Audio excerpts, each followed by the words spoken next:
Hello दोस्तों, मैं हूं आपका दोस्त एडवोकेट शिवेंद्र प्रताप सिंह। आज हम बात करेंगे, अगर किसी भी महिला के पति की मृत्यु हो जाए, भगवान न करे कि ऐसा दिन किसी को देखने का नसीब हो, लेकिन जो भी है, जो मर्जी है जिसकी भी, भाई उसके जो पैदा हुआ है आज नहीं कल उसकी डेथ होनी स्वाभाविक सी बात है।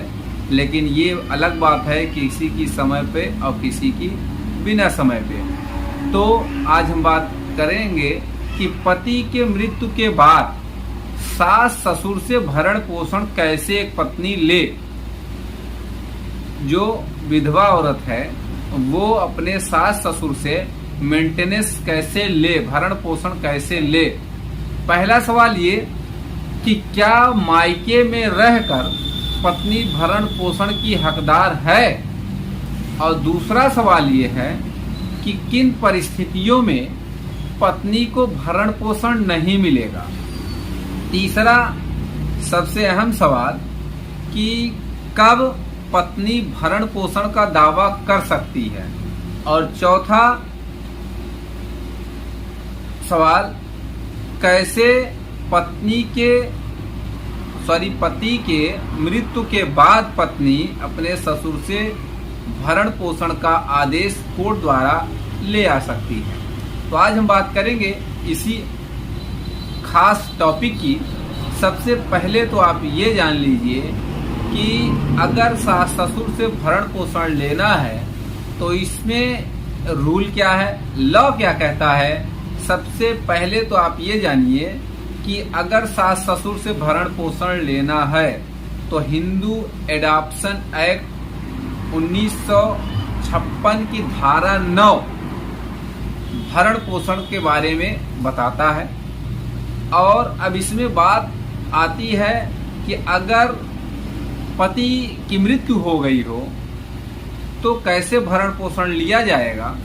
तो सबसे पहले आप ये जान लीजिए कि जो सास ससुर हैं उनकी इनकम देखी जाएगी, और उनकी नौकरी चाकरी है या खेती बाड़ी पे डिपेंड है, क्या करते हैं, क्या एज है, उस हिसाब से आप भरण पोषण प्राप्त कर सकते हैं। दूसरी बात ये, आपके पति के हिस्से की जो जमीन है उसको भी आप ले सकती हैं, या उसमें भी आप बंटवारे के तहत भागीदारी तय कर सकती हैं कि हाँ इसमें इतना हक मेरा भी बनता है।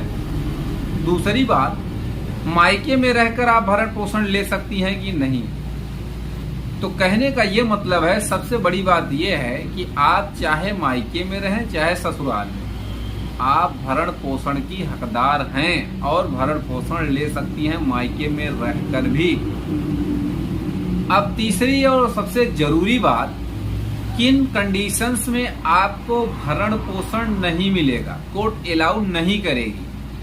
अगर आप किसी भी नौकरी पेशे में हैं, या आपके सास ससुर ये दिखा देते हैं या एविडेंस दे सकते हैं कि आप अपने जीवन यापन के लिए ये रोजगार करती हैं, ये काम करती हैं, या पैसे कमाने में सक्षम हैं, या आप अपने सास ससुर से ज्यादा पैसे कमा रही हैं, तो भी भरण पोषण का केस वो खारिज करा सकते हैं, और हो सकता है कि आपको भरण पोषण ना दिया जाए। तीसरी बात हो गई। चौथी बात ये कि 125 सीआरपीसी का मुकदमा, अगर पति जीवित है और आप दोनों में विवाद चल रहा है तो आप बराबर पति से भरण पोषण ले सकती है।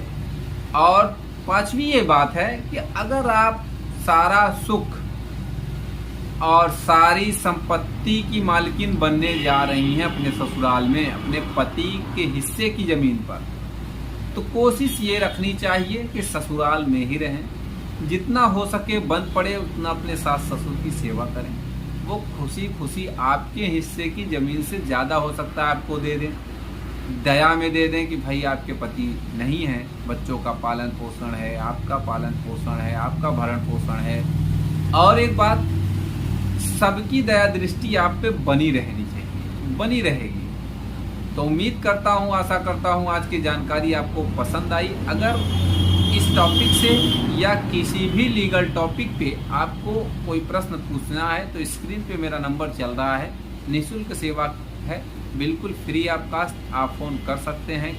सुबह शाम फ़ोन करिए क्योंकि दिन में कोर्ट का टाइम होता है, हो सकता है मैं फ्री ना रहूं, फ़ोन काट दूं। उम्मीद करता हूं आज की यह जानकारी आपको पसंद आई होगी। अगर जानकारी पसंद आई तो वीडियो को लाइक करिए, शेयर करिए। यूट्यूब चैनल SP 72 कानून प्रयागराज को जरूर